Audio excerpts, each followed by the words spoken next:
Turf Valley Hotel and Country Club is where we are on Capital Conversation, and we're going to be talking history in this hour, the history specifically of Howard County. And we're going to be talking to Dr. Charles Clark, Joetta Cram, and Phil Reitzel, all members of the Howard County Historical Society. And we'll be back to do that after these commercial words.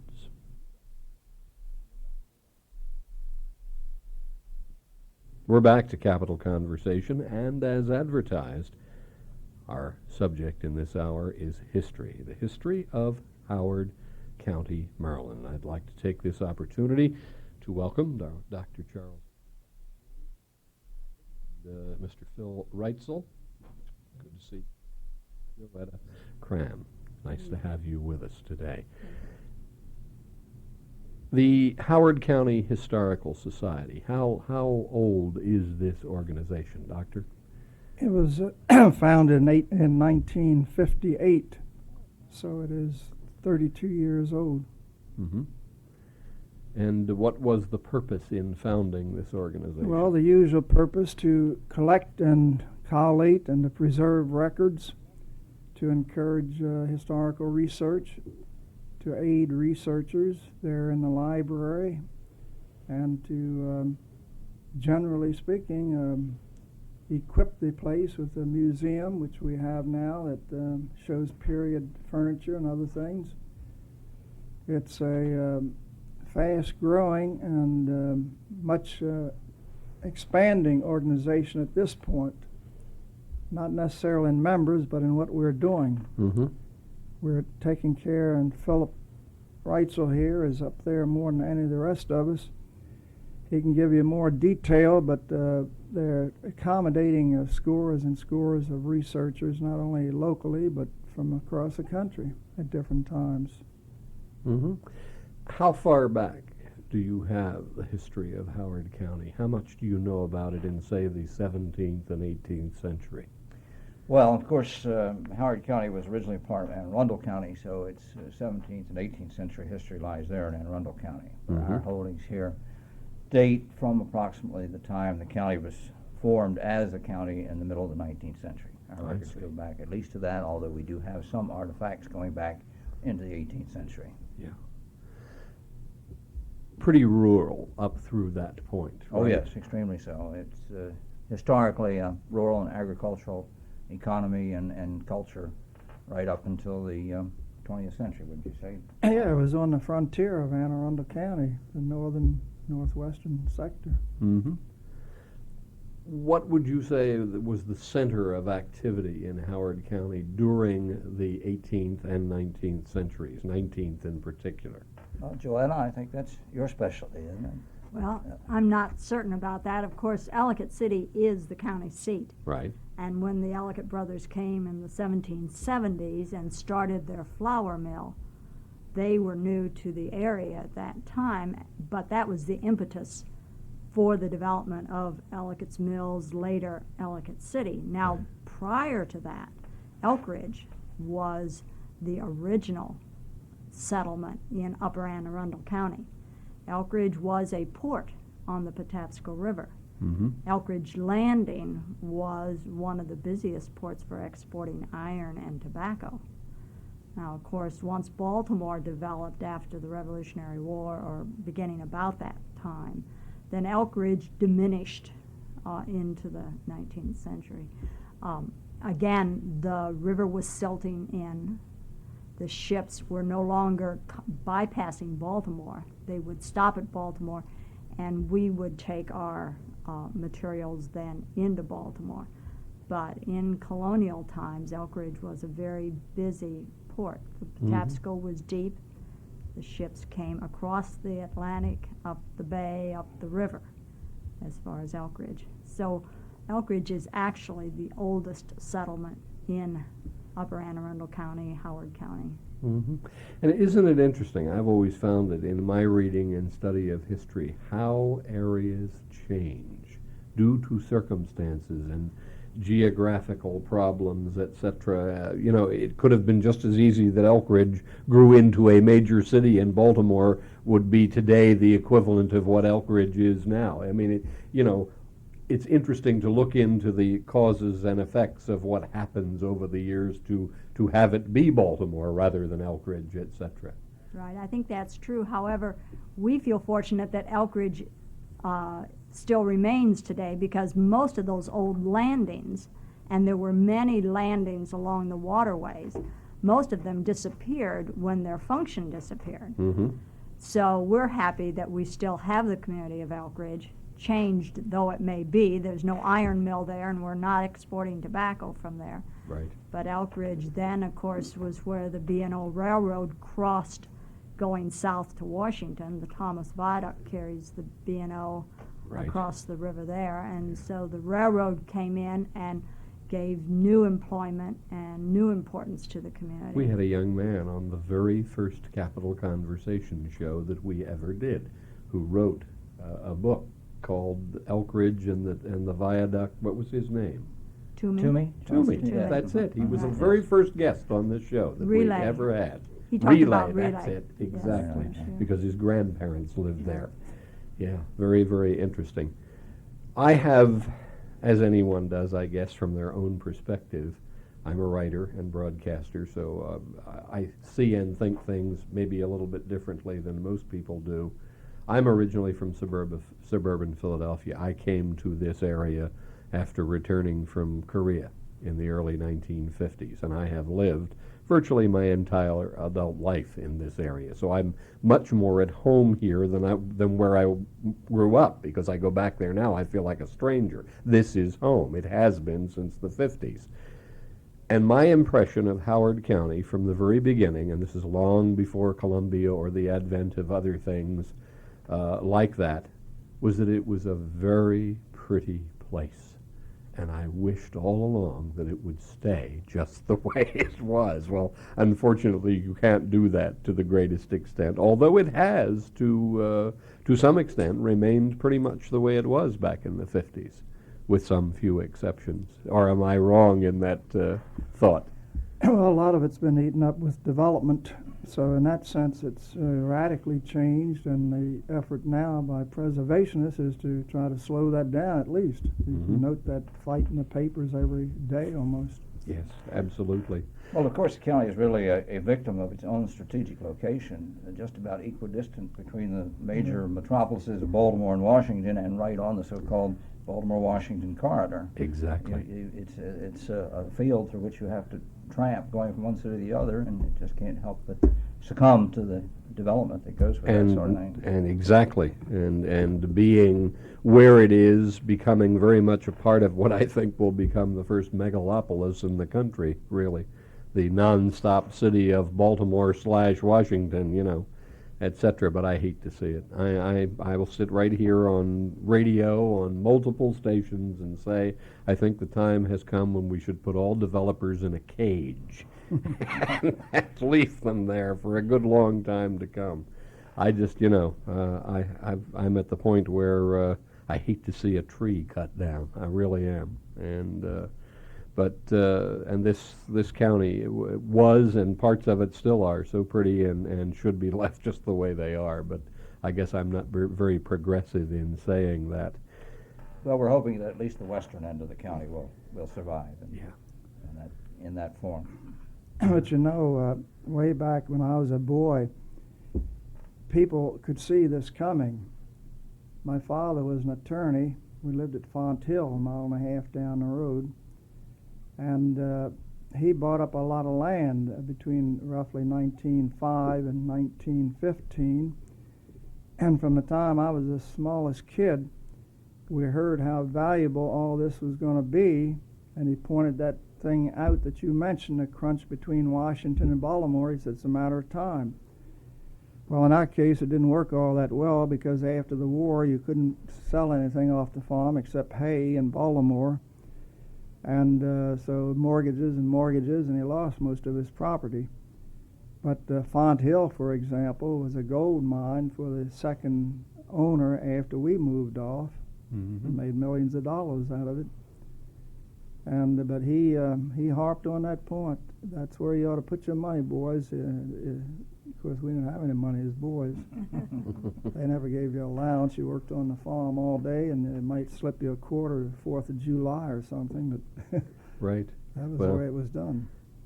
I know about that because I grew up in the Depression, and there wasn't that much money to be had by most of us. I remember very vividly my father making $75 a month, and that being thought of as very good money for the time.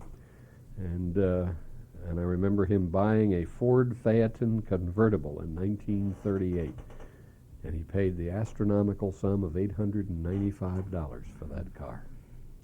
Where have those times gone? They've gone the way of all times like that. We're coming to the end of this particular segment of Capital Conversation, and when we come back, we'll talk more about Howard County and its Historical Society with Joetta Cram, Phil Reitzel, and Dr. Charles Clark. We'll be back in just a very few minutes to Capital Conversation. We're talking about Howard County, a very vital part of the state of Maryland, with Joetta Cram, Phil Reitzel, and Dr. Charles Clark, all members of the Howard County Historical Society. The thought occurs to me, now you say, what was it, 1958 that it began? How come no earlier, I wonder? I really don't know. I wasn't living in this area at that time. I think I joined up by mail. I was in the Midwest. Mrs. Alda Hopkins Clark, wife of Judge James Clark, became very interested in this.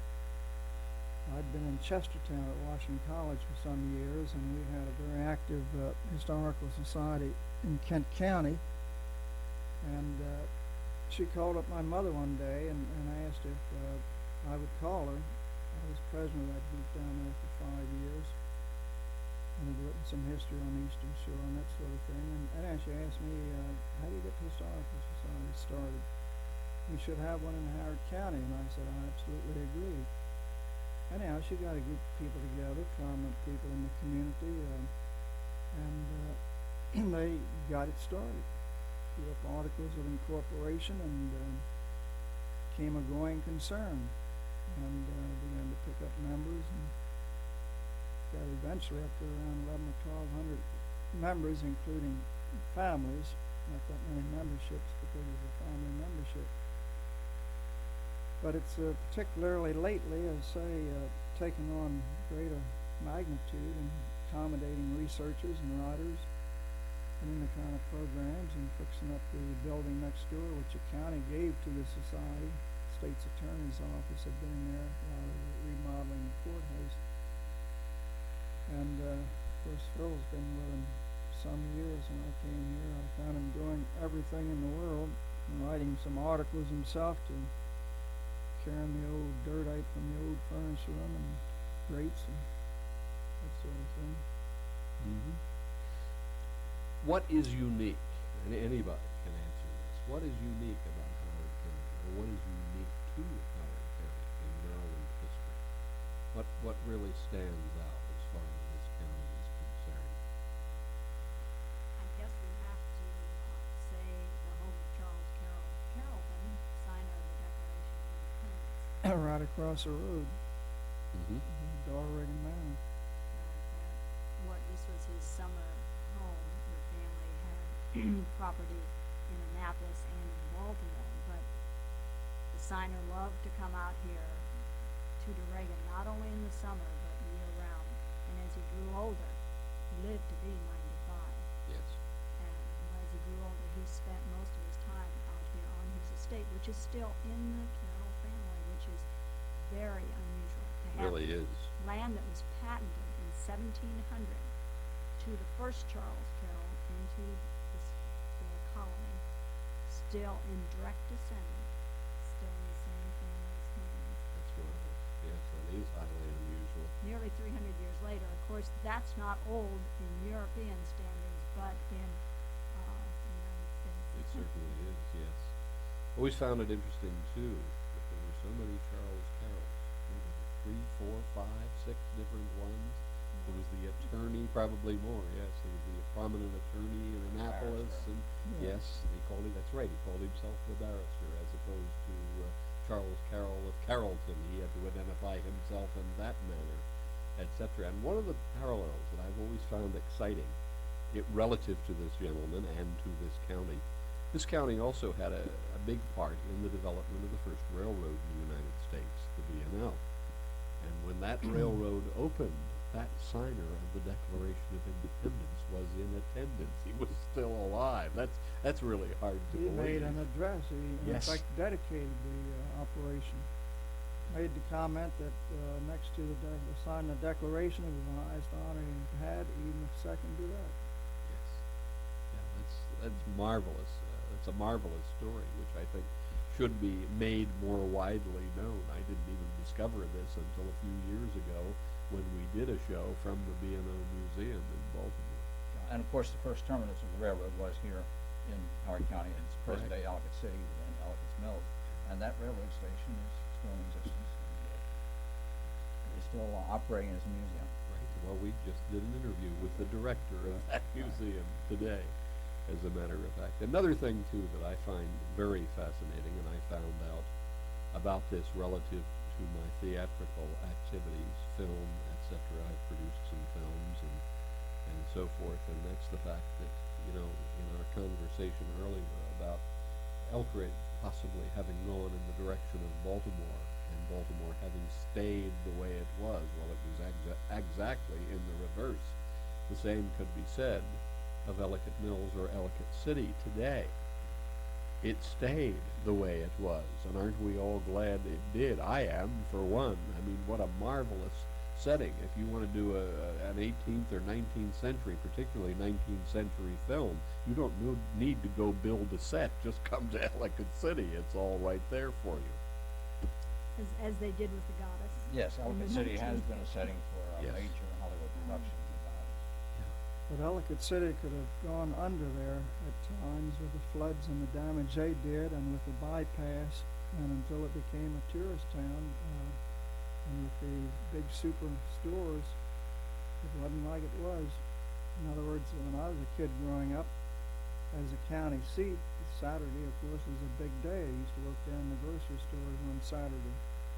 Farmers would come in there and do their evening shopping, talk around, wasn't much else to do, wasn't even a movie place earlier. And all that, those concerns all had to be moved up on 40, and the town could have been left high and dry. If some enterprising people hadn't conceived the idea of putting in these shops, antique shops and other types of places that grew up when I was away. So these people know more about them. I can walk down Main Street and tell you who lived and who operated every business from the top of Main Street to the bottom in the 20s, but I can't do that now. Well, and that's a fascinating thing. So many people today don't even realize there is an historic town of Ellicott City. They think of the shops along US 40, the new road, and they have never gone down into the hollow, the area along the Patapsco. And we certainly hope more people keep discovering the old town, because it is charming. As Dr. Clark said, it's changed considerably. A lot of people are spending a lot of money and time investing their lives in keeping the old town going. Nice restaurants, nice activities, and we certainly hope we'll have more and more visitors. Nobody more than Joetta. I'll quit talking here in a second. She's written this beautiful, compiled this beautiful photographic history of the county, and has put all this stuff in the records. It's a magnificent production, and preserves the old things that some of us remember that are no longer around. That's marvelous. I would love to have seen that. Are you familiar with the book that the two professors from UNBC just did on Catonsville? It's a similar book. I think we had the same publisher, with pictorial history. They did theirs centered around 4 specific families, which I thought was a nice approach to it. And it was very well done, and I'm sure yours is too. I would love to see it because I enjoy looking at things like that. Well, of Dr. course, Clark You says can so. get a copy at the society. Oh, they are available. Good. Well, I will get one. and Joetta's coming out with a second book right now on a walking tour of Ellicott City. The Right, new right, Ellicott so- City. Right, the new Ellicott City, but we want to talk about the old Ellicott City too in the book, because that's what people find so fascinating. Now, what is done, if anything, to promote visitors to Ellicott City, visitors to your historical society museum? Is there any ongoing program? Well, since I'm president of the Howard County Tourism Council, I asked the right person, didn't I? if I didn't say yes, we're doing lots of things, I would be in trouble. Actually, the Tourism Council promotes all of Howard County, and Turk Valley is one of the founders of the Tourism Council when it started about 10 years ago. But Ellicott City is a private owners, and so they do advertising on their own. The Tourism Council produces brochures, literature. We send out a lot of packets of information, but I don't think we can publicize it too much. And it's always a problem. Advertising is expensive, and so to get onto radio with spot ads or into the newspapers, into the glossy magazines, sometimes more than the merchants in Ellicott City can bear to do. Yes. Because they're small shops and growing and struggling and whatever. But there is a tourism council, and we are concentrating, and we are moving into Ellicott City next week with our office down there in the little stone courthouse on Ellicott Mills great. Drive. That's Tourism wonderful. council is moving into Ellicott City. We'll be there hopefully by March 1. So that should help, and we hope to open the log cabin on Main Street occasionally as a be, yeah. tourism center. So there's always growth and change and improvement, and we're working on it. That's great. And I must confess that I am aware of some success that you have had that you may not be aware of. I'm originally, as I said, from suburban Philadelphia, and when we return to Capital Conversation, I'll tell you about that. We'll be back to our guests after these commercial messages.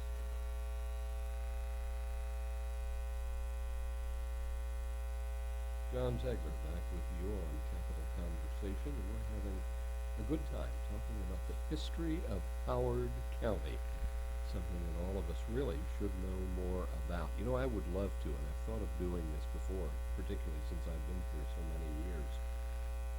With the arrival and the advent of so many historical societies in the various counties, just about every county in Maryland now has one. I would like to have the time, I like to have time to do 8,000 other things too, but also to go county by county and really look into the history of this state. This state is marvelous because Maryland geographically is so small, and population-wise it's not one of the biggest in the country by any stretch of the imagination, yet so much comes out of this little state. As I mentioned before, I'm an aviator, and there is now a proposal, as a matter of fact we're having Congressman Dyson on this show shortly, in regard to having a Maryland Aviation Museum now that the Smithsonian has chosen Dulles rather than BWI for the new extension of the Smithsonian Museum. And I'm very much in favor of that because most people are not aware in any way, shape, or form how much of a contribution this little state has made to the history of aviation. It's unbelievable. Major corporations in the aerospace industry today started here in the state of Maryland. Yeah, and of course Rockwell International of today started out as the Berliner Joyce Aircraft Company in Dundalk and then became General Aviation. General Aviation was bought out and moved 2 months after it was bought out to a little place that's now known as LAX and became North American Aviation, which is now the Rockwell Corporation. I could go on like this for hours, literally, about things that have happened in this state aviation-wise. Fairchild is another one. You just go on and on and on. However, I would love to have the time to delve into this on a county-to-county basis. I want to continue with that in a moment, but I want to go back right now to what I was going to say at the end of the last segment. Being from suburban Philadelphia, I still have a great deal of family who live on the main line of Philadelphia, Malvern, Ardmore, Bryn Mawr, those areas off Lancaster, Pike, etc.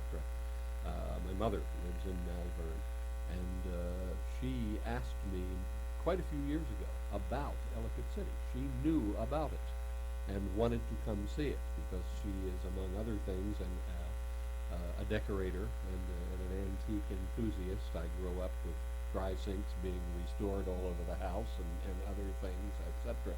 So it gets out somehow or another. People do know of it, at least in the middle Atlantic region of the country.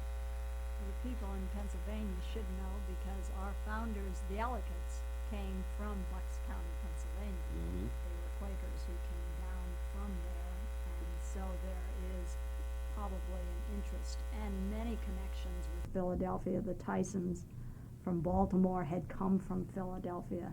Yes. So people were traveling, not certainly by the Metro liner, but they were traveling back and forth Right. between Maryland and Pennsylvania. Bucks County and Howard County are not unalike. Matter of fact, they're very similar. When you get up around New Hope, Yes. you might think you're in Howard County. It's very, very similar. Right. Let me ask all three of you a very general question, if I may, in the sense of saying, let's say John Tegler had the opportunity to do this thing that he wants to do.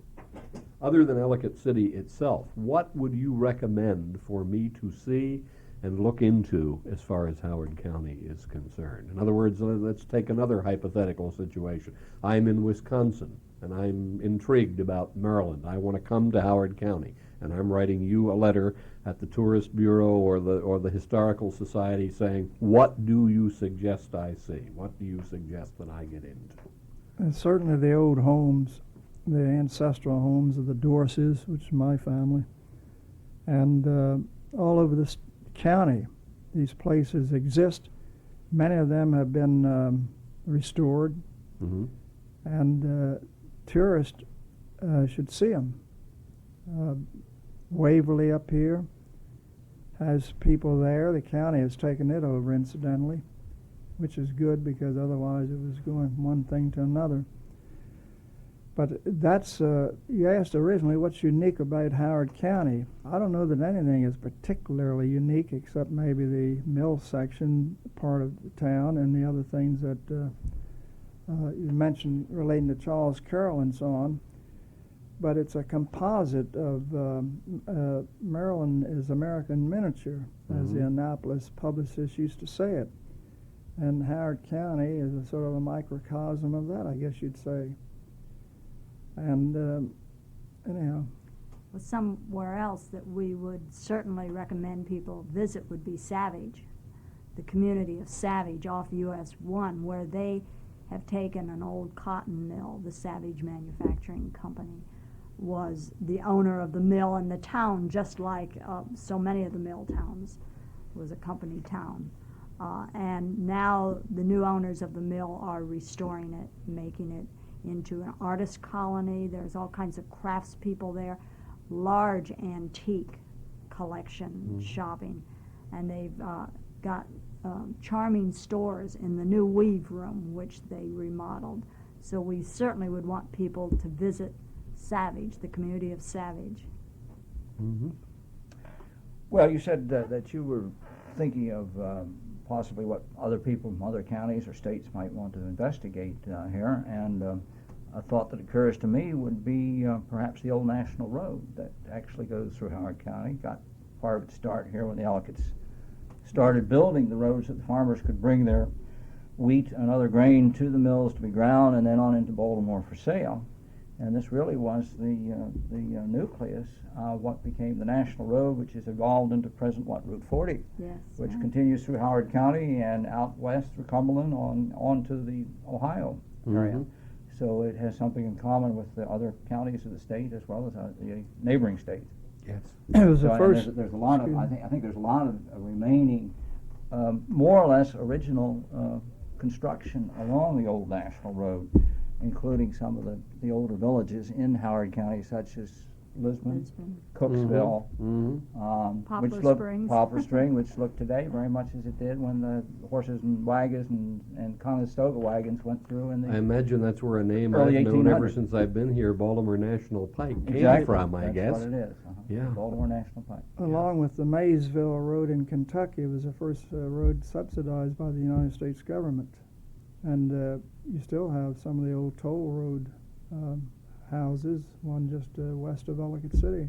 And a number of the stone markers are still Right. visible along the old road that says 11 M to B, B. meaning 11 miles to Baltimore, 12 miles. surprising from the early 1800s how many they're of these still markers that look like Yep. tombstones. Yeah. People often think amazing. they're tombstones. That may be why they respected them to a certain extent. Could be. Yeah. Also, maybe it's not historical, but if people from a distance were coming here, Columbia is nearly 25 years old, the new town of Columbia. Mm-hmm. And I think that there are people who would be very interested in seeing a new town, probably one of the largest ones in the United States. It's been developed with its town center, lakes, and their series of paths and parks and the shopping areas. And the musical entertainments. The Meriwether Post Pavilion has tremendous concerts, and so it may not be as historical as other areas of the county. But it has its own interest. It sure. certainly has, Yes. and it's And you don't mention a very excellent dinner theater called Toby's. Toby's. You I bet. wouldn't forget Toby's. One of our favorites on this Right. show. We do a lot of things with Toby's. But you talk of Route 40, and you mentioned a little while ago Savage being on Route 1. There's some history right there, too. I remember as a child in World War II, at age 12, riding with my aunt, keeping her company, because her children were too young at the time, and I was on some. And you mentioned a little while ago Savage being on Route 1. There's some history right there, too. I remember as a child in World War II, at age 12, riding with my aunt, keeping her company, because her children were too young at the time, and I was on summer vacation. Her husband had just returned from the Mediterranean as the captain of a minesweeper and was headed for the Pacific because the European war was winding down to a certain extent and they were transferring a lot of units. And he was in harbor in Florida, and this was the only opportunity that she would have to see him.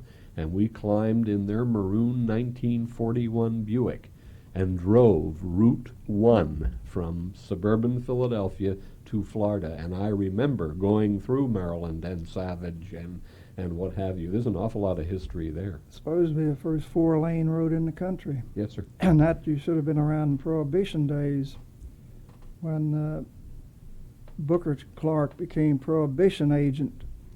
And he would chase these bootleggers up U.S. number 1. They'd throw smoke screens. He'd end up on the bank against telephone poles, always had one arm in a sling. The report was that he confiscated a lot of the stuff he was searching for, and it ended up in his cellar. I'm glad his name was Clark, Dr. Clark. Well, my father used to get pretty upset at that. He was a pretty strong prohibitionist in those days. But they used to lock the Volstead violators up in the county jails because they didn't have enough room in the penitentiaries for them across the country. Ellicott City had scores of them. And they let these fellows roam all over town. Yes. And they were having a ball. It was a 60 or 90-day hitch, and they got off pretty easy. They would go down to Kraft's meat shop. Let me interrupt you. We're at the end of a segment. Please pick this up when we come back to Right. Capital Conversation.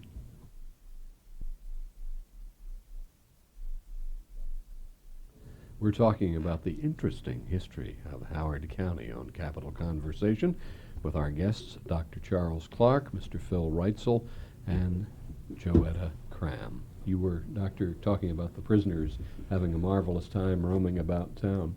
Well, they did, and they had the meat people send meat up, and they'd pay the warden's wife to prepare their steaks. Sunday, their relatives would come from all over the east.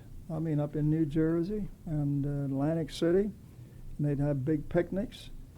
And as kids, we had a ball diamond just off the jail up there and where the parking lot is now, the county courthouse.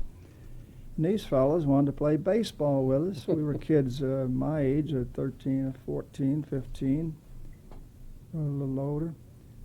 And so our parents objected to our playing games with them, but they offered to buy our equipment. And they outfitted us. We played games up at Westchester, up above Oella there, and they would go along in their cars. They get special permission to use our cars for that. and they were the cheerleaders. Oh, for heaven's sake. And we had gloves, balls, and bats that we never would have had before. It seems a bit different from the way things are today, that's for sure. We thought they were nice fellows. Phil, you mentioned some earlier history relative to Route 1 and the father of our country et al. Yeah, we were just saying that the Route 1 history goes back even earlier than the turn of the 20th century. It goes back actually into colonial days and went through the area that Joetta was talking about, Elkridge Landing, when it was a colonial port. And not far from there was a renowned tavern where travelers would stop, called Spurrier's. And George Washington records in his diary of having stopped at Spurrier's on more than one occasion, I believe. And on one occasion he recorded that his horse died there, apparently of exhaustion. From fighting the roads of the period. Undoubtedly the unimproved roads of the period, yes. That was truly one of the places that George Washington slept. That's yes. documented. That's great. We did, I've always been very interested in that man. As I say, I'm kind of a student of 18th century history, and we did a series of shows from Mount Vernon a year or so ago, and got into every realm. We talked with the librarian and all the historians and the furniture people and the architects and the botanists, and it was really a marvelous experience. And then we went from there down to the plantation where he was born at Wakefield. And but in my studies of George Washington, he's one of the few people of the 18th century, or any time for that matter, who really was like they say he was. The man was honest to a fault. He was unpretentious, and he loved. He was an amateur botanist himself, and very well versed in the area. I mean, he would correspond with botanists in England and try all kinds of plant experiments, and this is what he really loved. He did not want to be a general. He decidedly did not want to be president of the country, etc. But he's one of those few people who, the way he is portrayed in history and in literature and elsewhere, is really the way he was. There's so many who were not.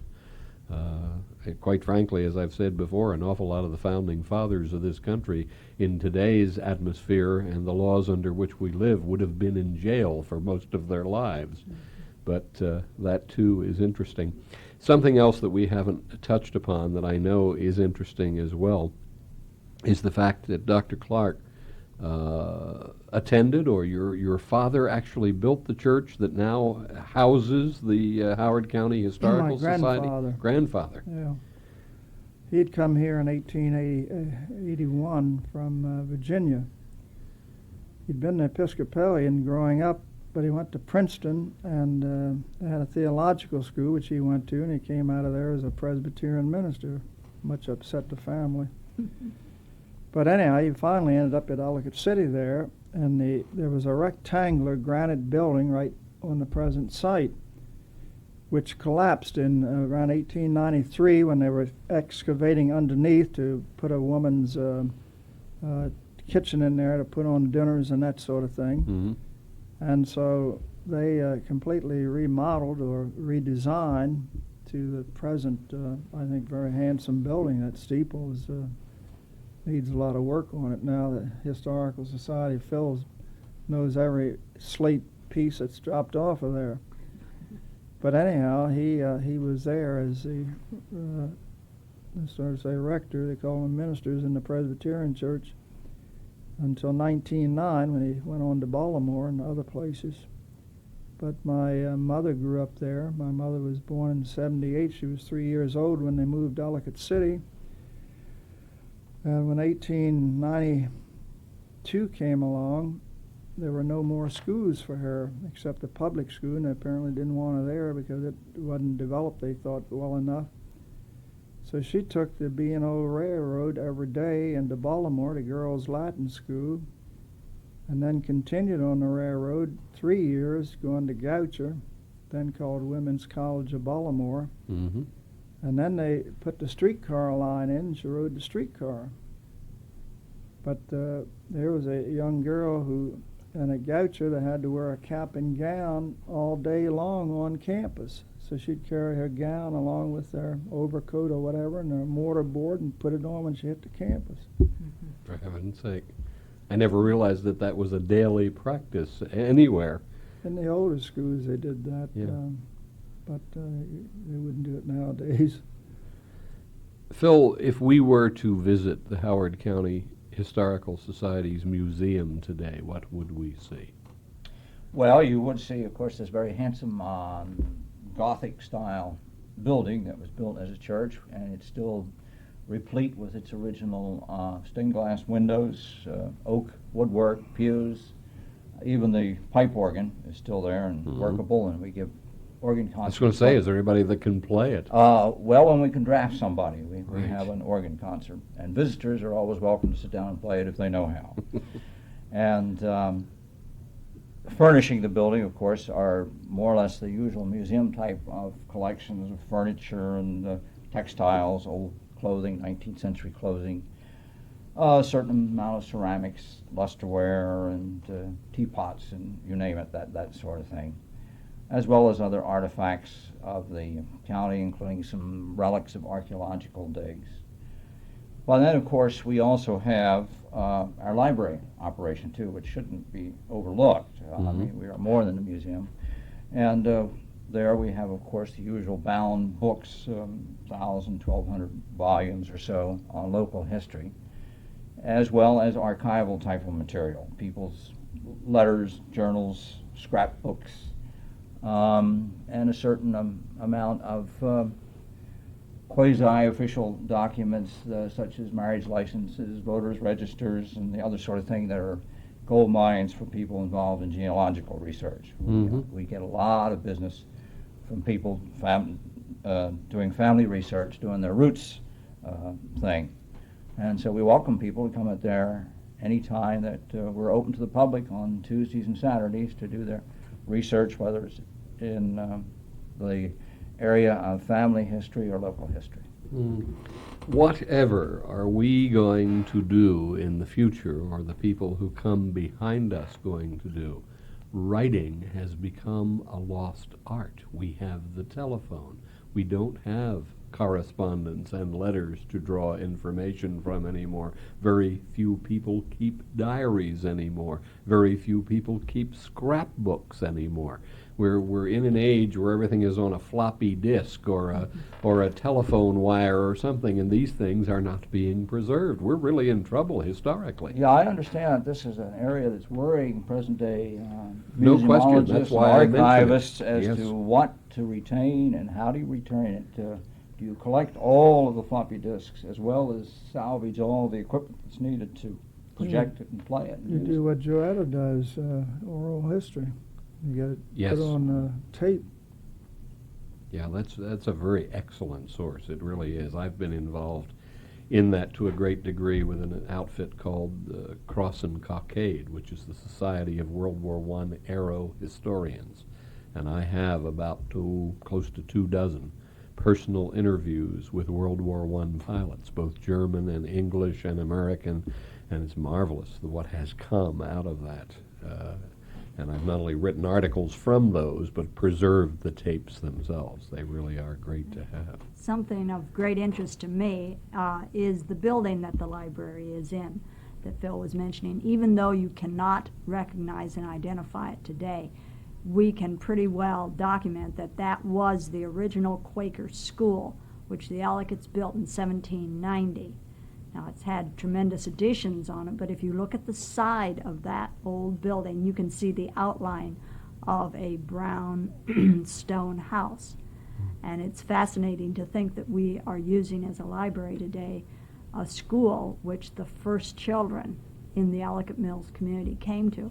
We know that Martha Ellicott studied there. Now, Martha Ellicott married Tyson from Baltimore, and she went on to become one of the founders of Swarthmore College.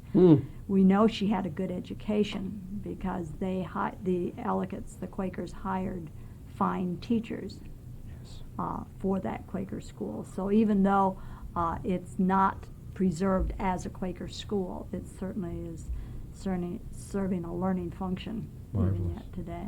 I want to thank you all. We are out of time, and I appreciate your coming. This really has been fun. It's been most informative, and I'd like to pursue it further.